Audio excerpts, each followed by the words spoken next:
इस video session के अंतर्गत हम आपके कक्षा 10वीं विज्ञान चैप्टर नंबर 6 विद्युत धारा एवं परिपथ के टॉप 10 एमसीक्यू के बारे में अध्ययन करेंगे, जो कि आपके एग्जाम की दृष्टि से काफी ज्यादा इंपॉर्टेंट प्रश्न साबित होने वाले हैं। आइए करते हैं आज के इस वीडियो सेशन की शुरुआत।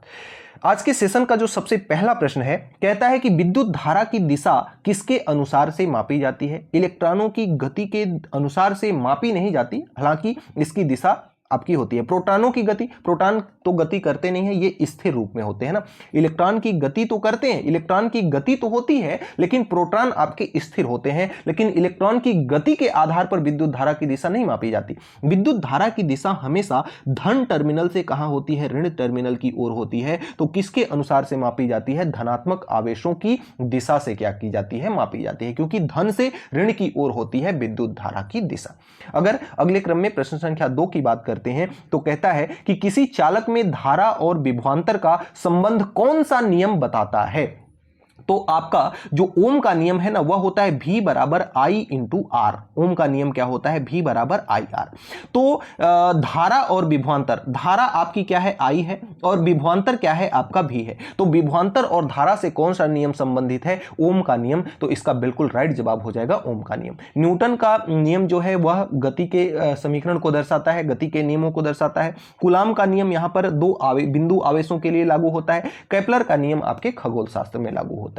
अगर हम बात करते हैं प्रश्न संख्या 3 की, तो किसी समान प्रतिरोधी तार का प्रतिरोध लंबाई के साथ, प्रतिरोध बढ़ाने पर इसका लंबाई बढ़ाने पर प्रतिरोध क्या है? बढ़ता है कि घटता है? जब लंबाई बढ़ाएंगे तो रुकावट बढ़ेगी ना, तो इसका लंबाई बढ़ने के साथ घटता है क्या? नहीं, लंबाई बढ़ने पर प्रतिरोध हमेशा क्या होता है? बढ़ता है। ऑप्शन नंबर बी इसका राइट जवाब हो जाएगा। अगले क्रम में प्रश्न संख्या 4 की बात करें, तो समांतर परिपथ में कुल प्रतिरोध कैसा होता है? घट जाता है, बढ़ जाता है, समान रहता है, कोई नियम लागू नहीं होता। देखिए, समांतर जो आपका समांतर क्रम संयोजन है, उसमें प्रतिरोधों को कुछ इस प्रकार से क्या किया जाता है? जोड़ा जाता है। उसमें प्रतिरोधों को कुछ इस प्रकार से क्या किया जाता है? जोड़ा जाता है। और इसमें जब इसको इस प्रकार से जोड़ते हैं ना, तो इसका कुल प्रतिरोध हमेशा क्या होता है? घट जाता है। और वही श्रेणी क्रम की अगर बात करते, तो श्रेणी क्रम में कुल प्रतिरोध क्या होते हैं? बढ़ते हैं। इसका राइट जवाब आपका हो जाएगा ऑप्शन नंबर ए। समान रहना संभव नहीं है, कोई नियम नहीं, ए भी संभव नहीं है। तो इसका राइट जवाब आपका हो जाएगा ऑप्शन नंबर ए। अगर बात करें प्रश्न संख्या 5 की, तो धारा की इकाई यानी कि धारा का मात्रक, तो धारा का मात्रक क्या होता है? धारा का मात्रक आपका क्या होता है? एम्पियर होता है। इस चीज को याद रखिएगा। धारा का मात्रक क्या होता है? विभवांतर का मात्रक वोल्ट है, और ये प्रतिरोध का मात्रक क्या है? ओम है। विद्युत शक्ति का मात्रक क्या है? वाट है। लेकिन यहां पे धारा की इकाई पूछ रहा है, तो धारा का इकाई क्या है? आपका एम्पियर है, याद रखिएगा। अगले क्रम में जो आपका प्रश्न 6 है, कहता है कि धारा के समांतर परिपथ में विभवांतर, तो समांतर परिपथ में विभवांतर पे क्या असर पड़ता है? समांतर क्रम में हम प्रतिरोधों को कुछ इस प्रकार से क्या करते हैं? ऐड करते हैं, जोड़ते हैं। ये याद रखिएगा।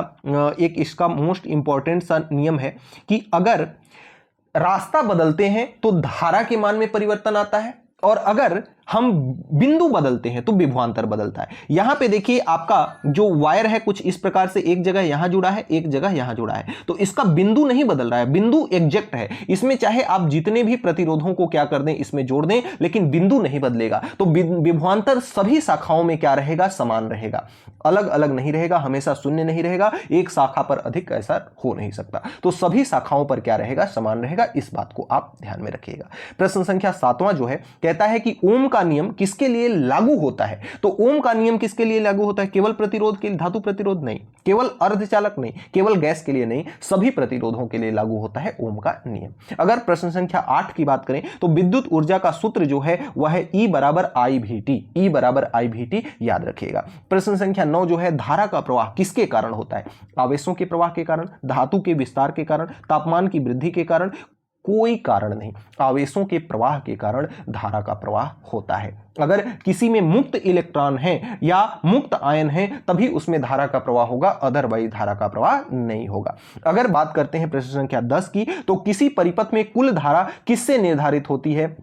तो केवल प्रतिरोध से, केवल विभवांतर से, समय से नहीं। इसका सही जवाब जो हो जाएगा वह हो जाएगा कुल प्रतिरोध और कुल विभवांतर से परिपथ में कुल धारा निर्धारित की जाती है। तो इस प्रकार से टोटल 10 एमसीक्यू आपके समाप्त होते हैं चैप्टर नंबर 6 के।